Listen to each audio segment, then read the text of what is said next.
Welcome back. This is episode number 351 of the Healthy Diabetic Podcast. I'm Coach Ken. As always, joined with me is my good friend and diabetes partner in crime, Graham Hubbard.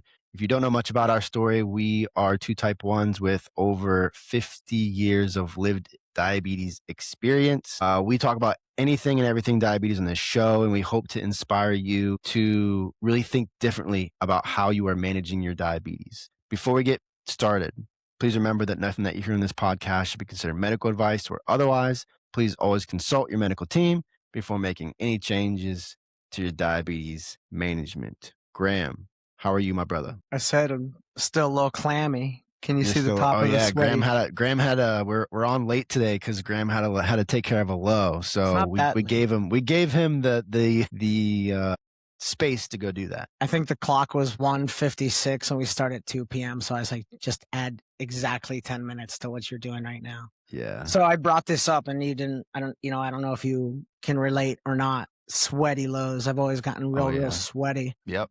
100%. Yeah. Like, is that a super low for you? Is that all lows? That's a real super low for me. Yep. That's a real super low for me. Okay. There's the sweaty. And what? Is there, I love that. I've never done this, but last couple lows, I started to feel real guilty for the people that hate, that you're talking about these fears of lows. Yeah. One of them was checking in a rental car, watching the clock. It felt horrendous. It felt absolutely horrible.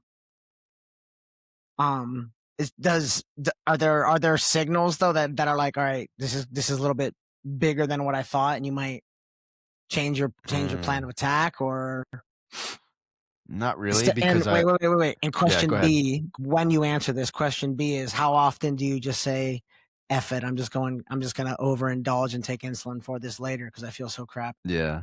Like on a low? Yeah, like you're so low that you're just like, dude, I'm gonna have 2 bowls of cereal because I feel so horrible. Yeah. So you're just like over treating. Does that ever do that? Over treat? I do over treat, but I will say now where I am in my management in my life, like, because I understand, and usually I don't really have severe lows where I'm sweating profusely and I'm like having a hard time, and I don't really have those anymore. I really just have like lows where they're not debilitating. I can take care of them. I can use my A strategy and that's it. So to answer your question, no, I don't usually, I'm not usually in a point where I'm just like, F it, and I'm just going to take my insulin later for this meal I'm about to eat. But also you have to remember my management is different than you because of Afrezza. So I could get away with not having to take insulin. Like I can basically get away with saying F it, I'm going to take insulin later because I'm dealing with this low as well because of Afrezza. So like I could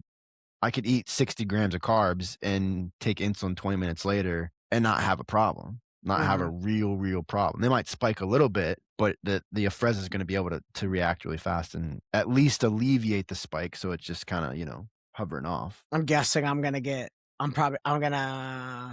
what's the term when you spike? It's like, the roller coaster. Yeah, you're going to spike? I'm going to start roller coastering pretty bad. Yeah. But it's... Did you take insulin? Are you waiting that's what I was getting ready to, that's what I was getting ready to say. Are you getting ready to wait till after our meeting or our conversation? I actually heard it on Good Morning Orlando this morning that the heat is here now, and when the heat and the humidity come and you start sweating, man, I need a little bit of a adjustment. So I'm guessing I'm in that. And calibrating a CGM last night was exactly what you said. I was 50 on my CGM and I was 140 on the blood sugar meter.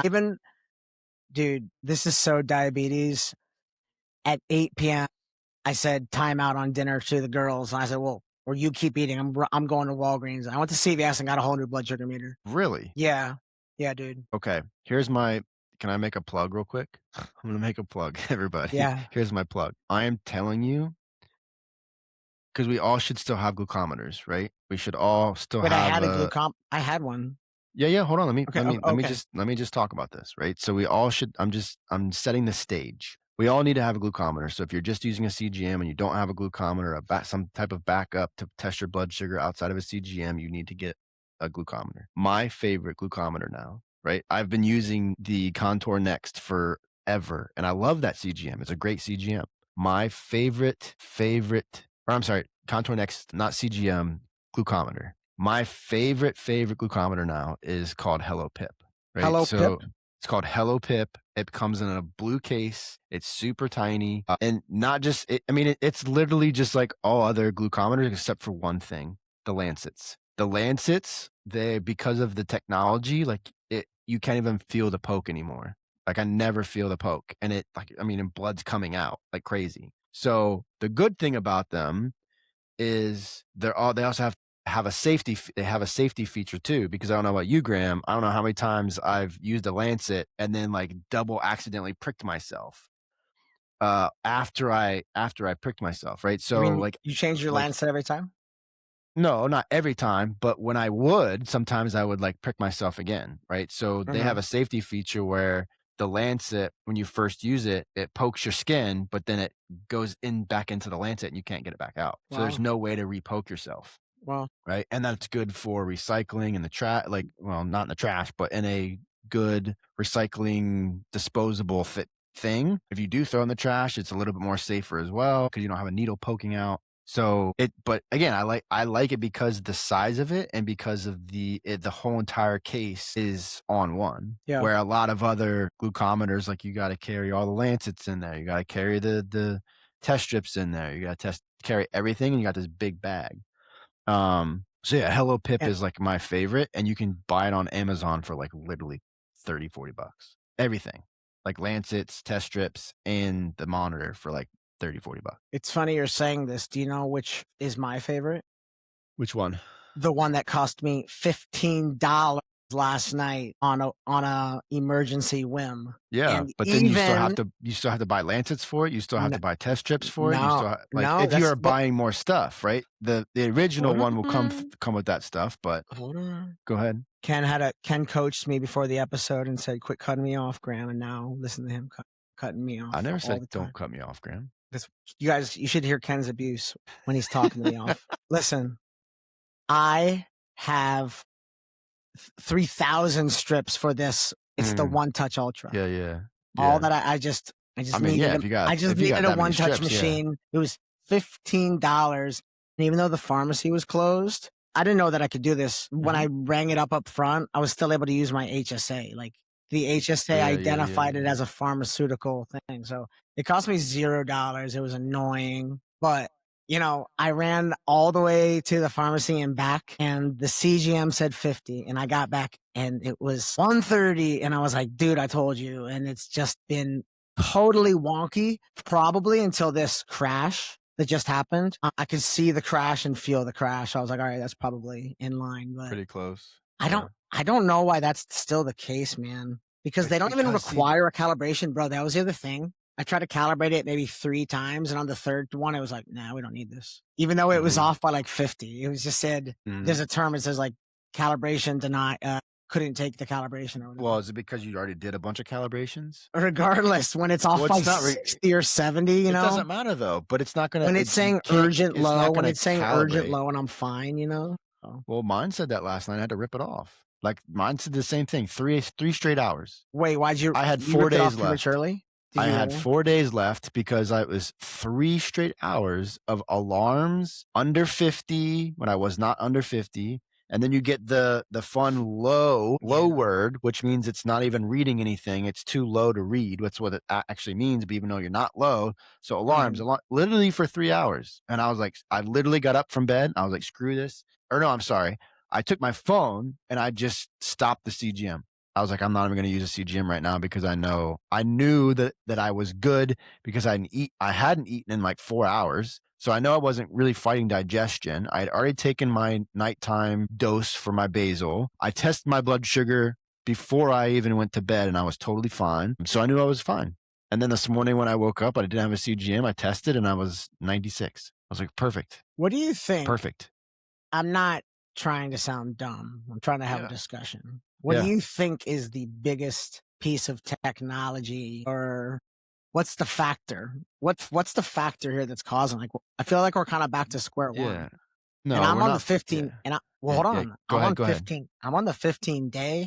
And I think 2 of 6 have gone full term, dude. Granted, 2 I knocked off, but go ahead. You were So gonna really answer it's my 4 of question. 6 because you knocked them off. So that's not a technology problem. That's just like, oh shoot, you just knocked it off. Yeah. You were gonna answer what I said. I mean, is Uh, it yeah, so I don't think that we're moving backwards. There's a lot of different, so we have to think about CGMs in general and how they work, right? That you have this little tiny plastic tube that's in your skin, so it's not really even deep enough to actually be getting a really good reading like a blood sugar does because it's coming right from the blood, right? So this is through the tissue. If you have that CGM in something that's like really hard tissue, like adipose tissue or whatever, it's not going to read as well. If you're like me and you're on a Freza and you are covering for a high and then that thing just drops you really fast because that's how a Freza works, right? You have to remember it updates every 3 to 5 minutes. So if you're within that update window and you're dropping, you're not going to have the right numbers, right? There's the heat, there's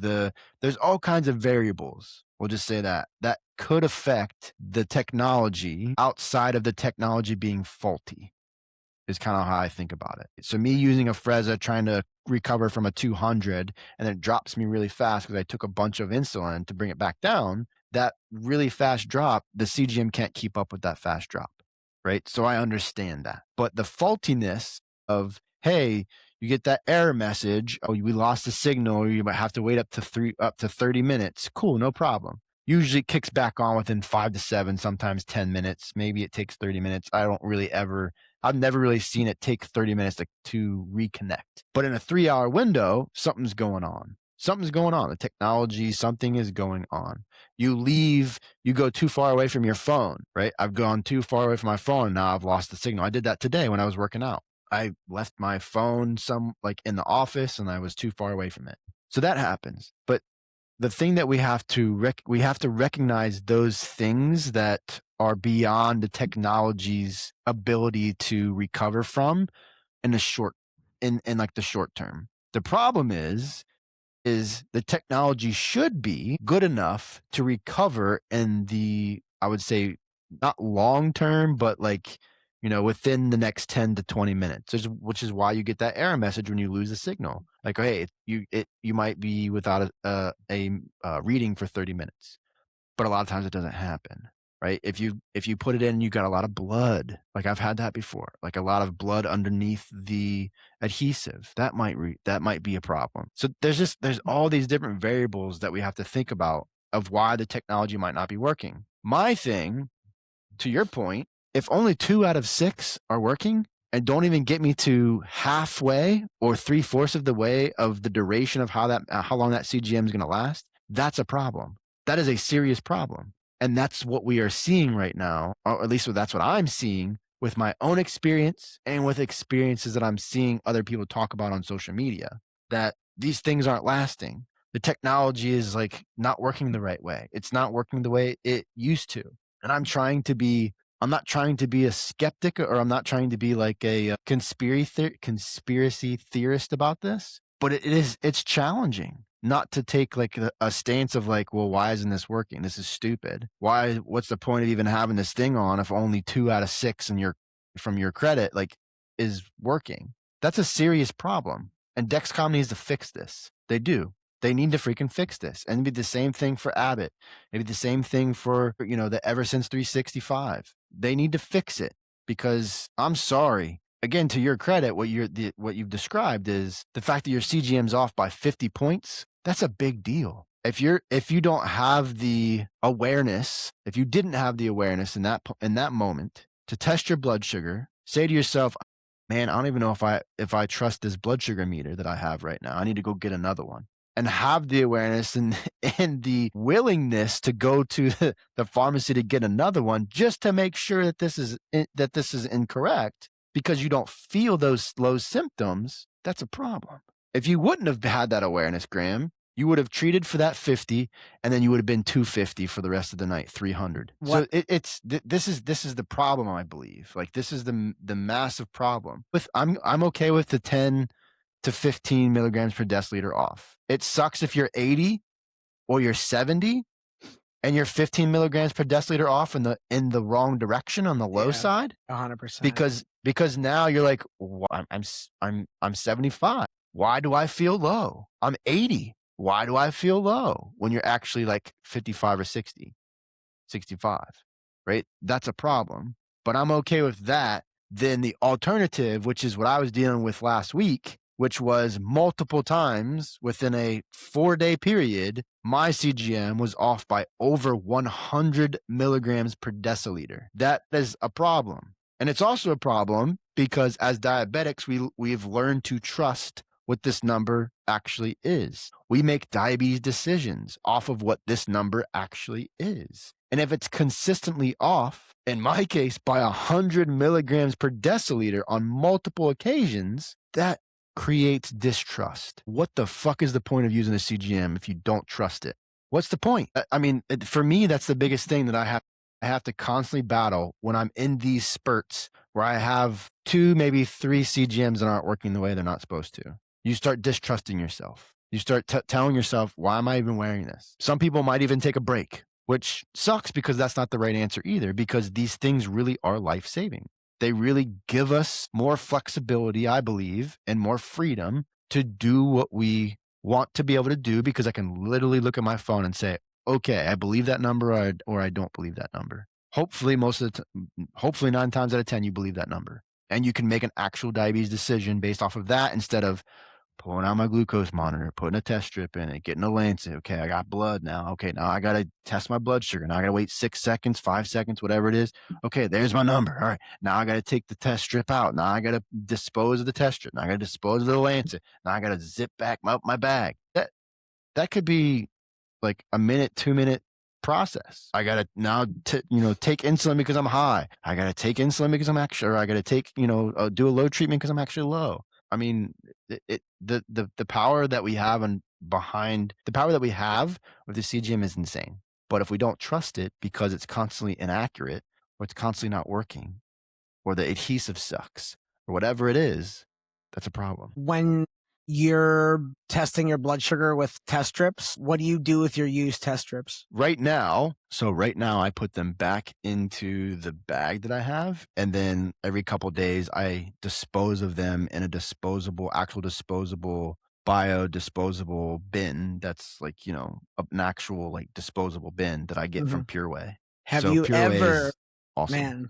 I'm about to blow your mind. Yeah. Have you ever thought, maybe I dry one out, see if it works again? No, I actually have never done that. I've heard of people doing that. This is fun, Ken, because in the time you were talking, I pulled up some pretty interesting information. And if it were me, hear me out. If it were me, has been, and will always be my theory, is contamination. Is that sensor has blood in it that has been there, that's not necessarily supposed to be there, that can affect things. Now, this is crazy. Studies show reused strips can have contamination rates between 16 and 35%, and the degraded enzymes lead to incorrect glucose readings. But if you look at that on the flip side, you could literally get away with drying out your blood sugar readings and get a somewhat accurate number. Now, I ask you this because I almost encourage people to do it. You will see. Listen. Hold on. This is the fun way to do this experiment, okay? So for an entire weekend, you're going to have a spool of tape and a pen, okay? And you're going to test your blood sugar, and you're going to put that strip on a piece of tape with whatever the blood sugar is, okay? So if it's 200, you put a piece of tape that says 200 with that strip on that, okay? 86, 180, blah, blah, blah, blah, blah, blah. You let them dry. You go back and reuse that blood sugar, and you see what effect that number has on your current blood sugar. Does that make sense? You log the blood sugar of your test strip, okay? So you use test strips, and you log the blood sugar, okay? Does that make sense? You dry a few out, go back and tell me what's the accuracy of your blood sugars. And by doing another draw. Yeah. By pricking your finger again. Correct. So you do it a second time. And if it was 180 that time and now it's, I don't know, whatever. The only reason I know this is because I did it by accident. If you've used One Touch Ultra, I go to, it must be because of Walgreens. It must be primarily the pharmacy you go to and whatever they carry. But I always use these One Touch, and they're obsessed with like changing their bottles. Like that's like their thing. But there was a unique bottle that some of the strips came out, and you swear to God, you can't tell a dry one from a new one. So I started playing around with it. And sure enough, like if you look at it, there's a lot to be said about it. Like, so the physics, the science of a blood sugar strip is completely different than a CGM. Keep in mind, like there's like a a chemical reaction, quote unquote, that's happening when you put a drop of blood onto those strips versus the sensor that's in your body. But also about how it's reading the blood too, though. Yeah, okay, but I'm trying to make it. Yeah. And this is again the beginning of the episode when Ken said we're not doctors. I'm only think about it 24/7 because it's in me 24/7. So that's just always what I thought is like that sensor gets kind of lost in translation a little bit, Yeah. And especially that's why you get those early failures. I didn't tell you this. I got an early failure. I was like 4 days. I was halfway through my Columbus trip, and out of nowhere, I'm testing. I have an extra one. No, Ken, no. I have a whole diary of complaints for Dexcom, but I'm just like whatever. No, I'm Ken. like, choosing not to prioritize it. I got you thinking about the blood sugar stuff, and your brains are going. So what's on your mind? I think you're like, is he a complete buffoon, or is there something to this? No, I don't think that you're a complete buffoon before at all, because I've heard other people do that before. If I've never heard other people doing that before, then I would think you're a complete buffoon. Okay. But I don't think you're a complete buffoon because I've heard people say that. My question is it sounds like you did it or you've done it before by accident. Have you also done it on purpose outside of wanting to experiment with it? Like, oh, I don't want to get a brand new test strip, so I'm just going to use this old one that's dried out. No, this is exactly what happened to me. I kind of did I call it like a verification blood sugar, I'm pretty positive I was at like 120. If anything, I'll go a little bit low. And the blood sugar came back at like 205 or something like that. And then I did it again. It was like 210. And I was like, oh, were those weird ones? And, it was kind of like one of those things where it was, again, I don't know how to describe like like a verification, I don't know how to describe that. Yeah. I get what you're saying. A verification blood sugar, just like to put yourself at ease kind of thing. It was something like that, something real minor. But to verify, you used an old test strip. No. I didn't know I was using an old test strip. That's what I'm saying. Gotcha, I was verifying in my brain that I was still 120, but I was like 205, then 210. It was like wonky. And I don't know if this was pre-CGM or not. So go ahead. Okay. So here's my thoughts on this too. It's like the reason there's all kinds of stuff going on in my head. I'm trying to ask myself, why is this even a thing? Not because of accidentally or purposely using an old test strip. My question, or my brain is going to the place, how is this even a thing? Because all the test strip or all of the glucose monitors that I've ever used, it doesn't allow you to use a test strip that has blood in it. Like it will just give you an error. For saying that. That was the big error. Discovery was like, oh wow, this is letting me do it. And any test strip any glucometer that I've ever used, I don't recall ever having one say like allowing me to put more blood in an old dried up test strip. Yeah. That's the only reason I'm like, what? There was one version of their strip, and the little inside the little strip, the little mini thing that would suck the red up was this unique copper color, right? It was essentially the exact same color of like really, really dried blood. Like blood and then it's dry blood and it's crusty dry. It was the exact, I swear, like if you wouldn't know the wiser, and so. Yeah. I mean, I understand what you're saying because I've done that before. I've pulled a test strip and I'm like, oh wait, why is this clearly has blood on it, but it wouldn't go past. Yeah. Like I knew it because it gave me an error. So that's why I was like, man, this is just weird because I've never had a glucose monitor allow me to even get to the point where I could put blood on it because there's an error. So this is so funny that we're talking about this because I'm remembering if you use a test strip and then immediately dab it like on a paper towel, you'll see that blood. That blood will come off. So like you start from the very beginning, like drying it off. I would almost even tell you to like give it like a little bit of air as opposed to not touching it. Like if you just kind of like slightly air off that little touch of Yeah. blood, that if that makes sense. It sounds so nerdy, Yeah. but But it's also so weird that that would even be a thing, but I could understand it being a thing for someone that is trying to save their test strips. But like for me, like heck yeah.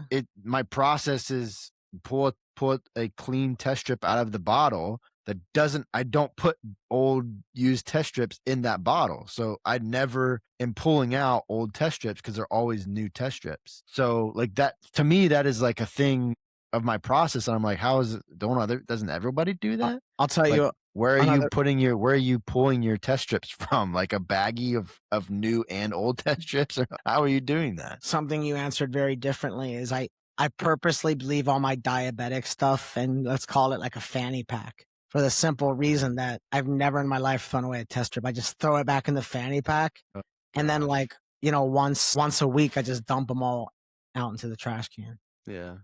Does that make Yeah. sense? Yeah, it makes sense. Yeah. I mean, your It's so process fun. makes total sense. So it's like my ritual is those little white circular caps at the bottom of your needles, those little plastic things. You know what I'm talking about? Mhm. The little, Yeah. Yeah. what's the name for those things? Little thimbles, needle thimbles, Needle thimbles. and used test strips. Yeah. Okay. So, Well, we just talked for almost 30 minutes about test strips and glucose monitor. Wow. and and you keep threatening something. So let's have a conversation. Threatening of what? What am I threatening? You wanted to talk. You've been wanting to talk stuff. Yeah, I do. I wanted to talk GLP-1s because Do you it. brought it up 3 times Well, go now ahead over the because I do past want to. month. I want to hear this perspective and your thoughts and stuff. So. Okay, where do we start? So I think the first place that we have to start is just kind of understanding what this actually even is, because I think a lot of people don't even know what like GLP-1 even is and like how it actually works. And I think that is like the first thing I think that we have to kind of talk about. So again, I'm not a doctor. I'm not a scientist. This is just my own personal thoughts of what I've researched, what I've talked to people about. So if I don't get this 100% right, please don't give me hate mail and tell me I'm an idiot. I probably am an idiot, but we'll see. So what does GLP-1 even stand for? It's glucose like peptide 1. That's what GLP actually stands for. And in someone that does not have diabetes, someone that has a healthy pancreas, the GLP-1 does does basically 4 things, right? 1, it signals to your pancreas to release insulin. And this is all happening after once you start eating, right? So once that food actually touches your mouth, touches your tongue, there's receptors on your tongue that's basically telling your brain, telling the rest of your body, hey, food energy's coming in. So you guys need to do something about this. So GLP-1 basically kicks on once you start eating.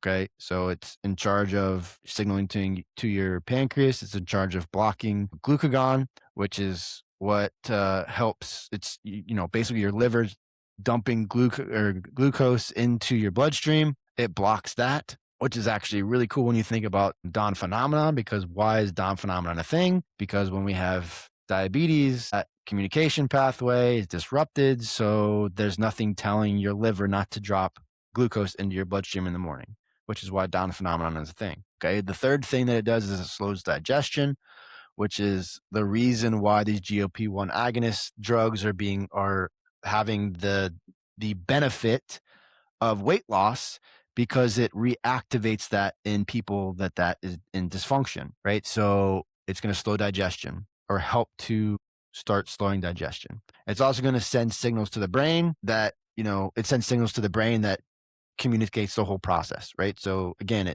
it's telling your pancreas to release insulin, it's blocking glucagon, it's slowing digestion, and it's also partly in charge of the communication pathway to the pancreas, to other hormones, to other things in the brain. Okay, so that's basically what GLP-1 actually does. Now, let's talk about why this is so important to understand when we think about diabetes, type 1 or type 2. The mechanisms are different in both type 1 and type 2, because in type 2, their pancreas is not 100% in dysfunction. They still make some insulin. They just have a problem with getting the insulin to uptick into the cell to lower blood sugar, which is insulin resistance. So the biggest problem, let's go with type 1 because it's a type 1 show. So the biggest problem with type 1, why do we have such an issue with GLP-1 in type 1 diabetes? Well, it's because the main pathways to communicate with GLP-1 in the pancreas are disrupted, right? So the beta cells are destroyed, all these things are happening it doesn't communicate very well. The other really interesting thing with type 1 is when you think about digestive or slowing digestion with GLP-1, communicating that to the pancreas or communicating that to the rest of the body as well. When you think about that, it's really interesting because there's another hormone. There's a hormone that the pancreas is in charge of helping to regulate, which is amylin. Amylin hormone is the hormone that's in charge of hunger, you feeling satisfied. So in type 1, that's disrupted because the beta cells are destroyed, and that's a part of the communication pathway. So not only do you not make insulin, which is part of GLP-1, right? So GLP-1 is telling the pancreas to make insulin. That's disrupted. Not only can GLP-1 not talk to the pancreas and the cells to not drop glycogen, or drop glucose into, or tell the liver not to drop glucose into the blood. It's problem with digestion. And then you have the signal pathways to the brain all messed up, right? So all 4 things that GLP-1 does is disrupted in type 1 diabetes. And we wonder why people are going on GLP-1 agonists for type 1 diabetes on very low doses, right? So that's kind of like the hierarchy of how this all works. Hopefully that makes sense, Graham. So in summary, Yes. type 1 diabetics are hungrier than regular people. No, it's not about hunger. I didn't realize, though, what you just said, that there is a disruption of the... Explain this a little bit more to me then. What is... With amylin? No. You know, this, what's making the GLP-1 revolutionary is this weight loss and these, Yeah. what is it, So like food, people, like, it calms the food conversations and the food noise, right? Right. So do you hear that? Yep. Listen to that. Listen to that. Gosh, the old rebound. There is no factor at all. There is no factor at all in a type 1's hunger cues and the messages. Oh, no, 100% there's a factor. Why? That's like, what, I've that's never the heard. main I problem. didn't know this. Why? Like, because amylin. Okay. And because one, GLP-1 can't communicate effectively to amylin. Okay. Right? Because those 2 communication pathways, like amylin communicates to other things, GLP-1 communicates to other things, but one of the things that GLP-1 does is communicate to amylin, or communicate to the pancreas, and the pancreas, that whole communication pathway between those 3 things, right? You got GLP-1 as a hormone, you got insulin as a hormone, you got amylin as a hormone, right? And basically the pancreas is kind of like the communication hub of those 3 hormones. So if you've got insulin that's disrupted because of type 1 diabetes, and you got amylin that's disrupted because of type 1 diabetes, what do you think? How do you think GLP-1 can communicate, or how do you think that communication pathway is going to be? Not very good, right? So what happens, especially the longer you have type 1 diabetes, this hunger feeling, a lot of people, one, aren't in tune with that feeling in the first place. So you're not even in tune with that feeling. So now you can't recognize when you're hungry. And then also come from the health perspective. Also, you're not eating foods that are nutrient dense and fibrous to actually make you feel hungry. You're just eating ultra processed foods. No wonder we have an epidemic of obesity from the type 1 diabetes population and the type 2 diabetes population. Because in type 2 diabetes, this is even more prevalent because it's an insulin resistance problem. Does that make sense? Is the inability to regulate the hunger hormone, is it a persistent thing for people, or is it, because this is funny because we just talked about this, is there's actual science that's happening when my blood sugar is crashing. You know, like I'm in survival. Like it's like I am That's why you have the symptoms. Yeah. I am quite literally a ravage beast. And that's why I didn't even want to tell you what my blood sugars are now. It makes me feel like makes me feel like crap when I see it. It's like, that's the other, like, psychological. I bet if I didn't know, I'd have been fine, but now I see it. And that's crazy. We're blowing each other's minds in different aspects. I didn't realize how much of a disruption it could cause, you know? Well, yeah, but this is why GLP-1 is so interesting for type 1 diabetes, right? When Ozempic and all the other diabetes or all the other Wegovy, Wegovy, yes, thank you, Wellbutrin. Wegovy, all of the other Not Wellbutrin. GLP-1 medications started coming out. I was like, as a fitness coach and as a health professional, I was like, this is all bullshit. What are you talking about? Why are we taking synthetic GLP-1s? And I would also add at that time when I was making those statements, I didn't really truly understand what GLP-1 was and what it did. I wasn't educated about it. So I was making a stupid ass comment off of what other people were saying or what I thought like the whole process was. And part of it is, excuse me, a nutritious problem, a nutrient dense problem. Part of it is that because when you are constantly eating ultra processed foods, you become more insulin resistant. The more insulin resistance you have, the harder it is for the pancreas to communicate and do its job. The harder it is for insulin to uptick into the cell and do its job. Right. So the communication pathways are going to be disrupted regardless whether you're type 2, type 1, or not type 1. So this isn't just a diabetes problem that we have with GLP-1 being disrupted.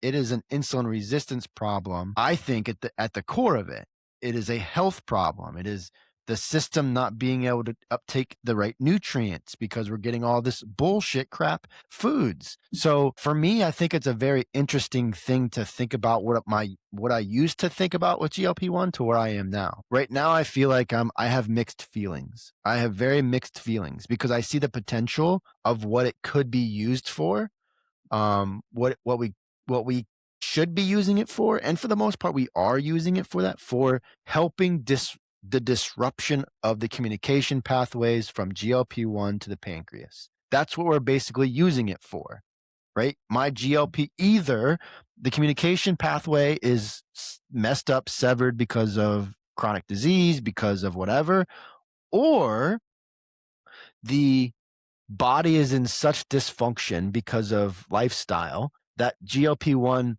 doesn't have the ability to create your body, just your small intestine can't create enough GLP-1 to like communicate and do its job. So what's happening on both sides, from the diabetes perspective and from the unhealthy individual or the individual that thinks they just needs to lose weight, from what's happening on both sides of that is GLP-1 is being used as a weight loss drug instead of, hey, let's get the dosage right of GLP-1 to help support your dysfunctional GLP-1 hormone, right? Most people that are on these drugs don't need the severity of dosage that they're on to help their GLP-1 work properly. They just don't, but they're being prescribed this. Why?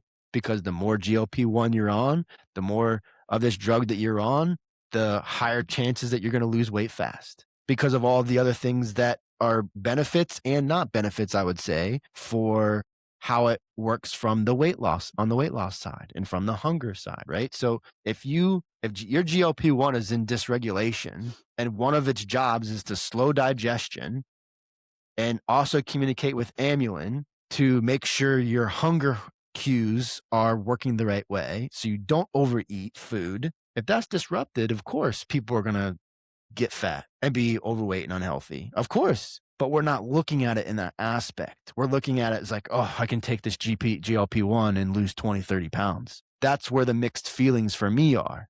It's like, okay, but are we dealing with the issue of why you can't lose weight?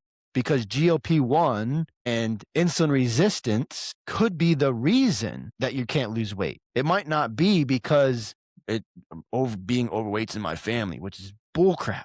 It's bullcrap, right? So it could be an internal process that's happening that's in dysfunction that maybe we just need a little bit of synthetic medication to help with. Maybe you need a decent amount. I don't know. The other interesting thing that I just learned actually from my dad, because he's done research with GLP-1, he's a researcher. He knows way more about GLP-1 than I do.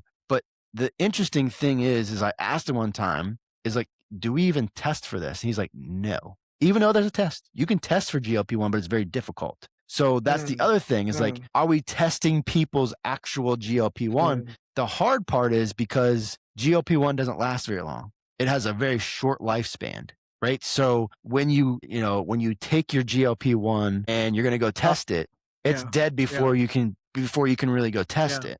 Yeah. So that's the other hard part about it is like they can, but they can't really test what your GLP-1 levels are, like they can for your thyroid, like they can with your beta cell function with a C-peptide test.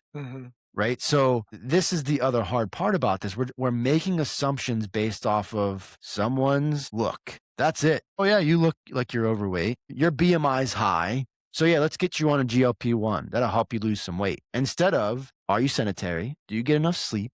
Do you hydrate? Do you drink enough water? Do you actually exercise? And what are you doing? How's your relationship with food? And how's your relationship with yourself? None of those things are being asked. It is literally just, yep, your BMI is high. You have a chronic risk of heart disease because your BMI is high. You're somewhat overweight. Let's just get you on a GLP-1 and then we'll send you on your way. And that's the fix. And it literally has become the magic pill. 15 years ago, I said, if someone comes up with the magic pill, at the time, I didn't know this wasn't really a thing, but if someone came up with a magic pill, they would make billions and billions of dollars. What's happening? GLP-1 agonist medications are coming out, and the pharmaceutical industry is making billions and billions of dollars off of it because it is literally the quick fix. And I want to end this with this statement. I am not telling people not to go on a GLP-1. I literally have 3 clients that are on it because we did all the things and they have hormonal dysfunction that we're trying to focus on and deal with. They have literal hormone dysfunction that is keeping them, not allowing them to lose weight a lot easier than maybe they used to or compared to other people. So I am not saying that no one should ever go on a GLP-1. All I'm saying is let's look at what the actual problem is can we create a solution that is going to at least allow us not to be on a GLP-1 or have us go on a very, very low dose to help with the dysregulated hormone of GLP-1 because it's dysregulated for whatever reason. Can we fix that dysregulation and then be able to go off of it? Because the other caveat to this, what's happening is these people on these high doses, they can't just go off of it because basically you're taking all this synthetic GLP-1 and you're basically telling your body's, normal GLP-1 that it's making, don't worry about it. We got you. So I don't know, like I was talking about in the last episode, I don't know if this is actually going to be a thing or it is a thing. It makes sense to me that if I'm taking a bunch of GLP-1 because my current GLP-1 is in dysfunction, it doesn't make enough for whatever reason, and I am basically supplementing my current GLP-1 with all this other GLP-1, am I basically telling my current GLP-1, you don't have to work as hard. You don't have to make as much GLP-1 to get the job done because I got your back. Yeah. And then that process now stops. You don't really make GLP-1 anymore because your body hasn't had to do that. Yeah. Is that actually a thing? I don't know. I just think it's a very interesting thing to think about. It makes me think of insulin showing up as like a deadbeat dad like 30 years later. And you're like, yo, bro, can I get into this party? And I'm like, dude, you were never here in the first place. Yeah. We're fine without you. Like he literally you literally just, everything you just described is my understanding of insulin too, like. Well, but I think, hold on. Yeah, go ahead. I think about this all the time. What if right now my body started producing insulin? Would it be superior to the synthetic insulin I've been taking for 32 years? Yes, it would. Because it's natural to your body. That's why it's superior. That's not necessarily true. How is it not true? If your beta cells just started making insulin. Easy. My body has one type of insulin. I've jumped around from insulin type to find the perfect one for me. I got the test drive all the nice cars in the lot. So what you're missing there, Graham, is synthetic insulin, regardless if it's Humalog, Novolog, Lemjev, it doesn't matter. It's all exactly the same. The mechanism on how it actually works is exactly the same. It's just made by a different company. Hey, I guess we'll never know. And the speed of it, right? Obviously, because Lemjev and Fias is faster than Humalog and Novolog. But the mechanism of how it actually works and gets into the cell and lowers your blood sugar, it's all the same. So it doesn't matter how many cars you drive, you're getting the same exact fucking car. And the reason I said that your own insulin would be superior, even if it's at a dysfunctional rate, right? Even if it's only working at 50%, it's still superior because it is your actual genetic insulin. It's not synthetic. It's not created in a lab. anything that's natural and not created in a lab is going to be more superior, I believe, than what's in a lab. So if your beta cells go back to 100%, like, of course, you don't need to take regular insulin because your beta cells are more superior. The insulin that your beta cells are making is way more superior than what is the synthetic insulin's doing, which So is also why, which it's is also, hold on, I want you to say what you want to say, but I want to leave with this thing because I'll forget. yeah, we got to leave with this too because I got to. The saying that, right? Saying that your own insulin that your beta cells create is superior to synthetic insulin 100%. Saying that, which is why the insulin transplants or the islet cell transplants is so cool, so interesting, because you're introducing, even though you're not your own beta cells, you're Mhm. introducing, or it's not your own islet cells, you're still using naturally grown natural islet cells Yeah, from a dead person, whatever it is. However, you're getting those islet cells. The question becomes, how good are they going to be from you being grown in a lab, those yeah, islet cells? yeah, yeah. All right. What were we going to say? No, I was just gonna say in the analogy that you said, it's like you go out running with a group of friends and they all run it in an hour, and then you run it in 2 hours. You're like, "Yeah, I was just in the mood to go slow." Like, that's how. Yeah. No, Yeah. I it's mean, just no, I that's a good wanted thought to. of I wanted to be dysfunction. That's a really good, okay. like, description of dysfunction, though. Your body doesn't work as well as it You're should. It can't go dysfunctional. that You're just fast.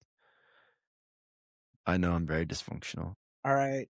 Unfortunately, my low put me back, so I gotta Yeah, wrap we got to it get up. going. Graham's got to go take care of his low. I hope that this made sense to you guys. Again, like, please don't come at me if some of that was inaccurate. I think most of it was accurate, but it is literally things that I constantly am talking about or thinking about, at least, because the just GLP-1 thing's not going anywhere.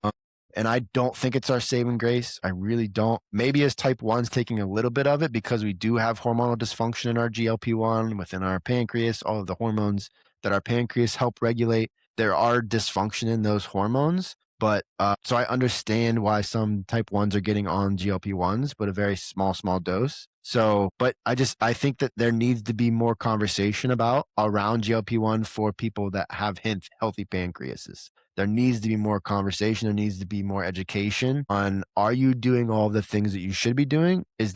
Are you just taking this because you want to lose weight? Because I don't think that is a strong enough argument. If you have tons of dysfunction, which most people that are on it probably have tons of dysfunction, I guess we can start having the conversation. But yeah, it's a slippery slope for me. I have mixed feelings about it. I can see the potential, but I also can see the danger and using them to excess, which is what's happening. But anyways, thank you so much for listening, everybody. We will see you guys next time.